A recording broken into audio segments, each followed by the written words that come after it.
കൊപ്പം നടുവട്ടം രായരനെല്ലൂർ ക്ഷേത്രത്തിൽ നവജാത ശിശുവിനെ ഉപേക്ഷിക്കപ്പെട്ട സംഭവത്തിൽ പോലീസ് അന്വേഷണം ഊർജിതമാക്കുന്നു.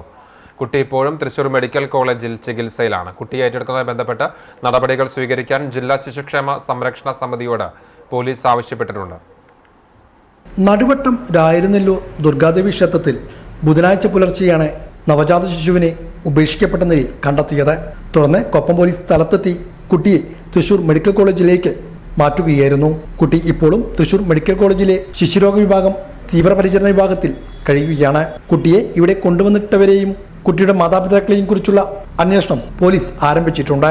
നിലവിൽ കുഞ്ഞിന്റെ തുടർ സംരക്ഷണത്തിനാവശ്യമായ നടപടികൾ സ്വീകരിക്കുവാൻ ജില്ലാ ശിശുക്ഷേമ സംരക്ഷണ സമിതിയോട് കൊപ്പം പോലീസ് ആവശ്യപ്പെട്ടിട്ടുണ്ട്. അതോടൊപ്പം ഇതുമായി ബന്ധപ്പെട്ടുള്ള അന്വേഷണവും പോലീസ് ആരംഭിച്ചിരിക്കുകയാണ്. പ്രദേശത്തെ കൂടുതൽ നിരീക്ഷണ ക്യാമറകൾ പരിശോധിക്കുന്നതുൾപ്പെടെയുള്ള അന്വേഷണം വരും ദിവസങ്ങളിൽ നടത്താനാണ് തീരുമാനം. ശാസ്ത്രീയമായ അന്വേഷണം നടത്തുവാനും പോലീസ് തീരുമാനിച്ചിട്ടുണ്ട്. രായരനെല്ലൂർ ദുർഗാദേവി ക്ഷേത്രത്തിന്റെ കിഴക്കേ ഗോപുരനടയിലാണ് ഒരു ദിവസം മാത്രം പ്രായമുള്ള കുഞ്ഞിന് ഉപേക്ഷിക്കപ്പെട്ട നിലയിൽ കണ്ടെത്തിയത്. ക്ഷേത്ര ഭാരവാഹികൾ അറിയിച്ചതിനെ തുടർന്നാണ് കൊപ്പം പോലീസ് സ്ഥലത്തെത്തി കുട്ടിയെ ആശുപത്രിയിലേക്ക് മാറ്റിയത്.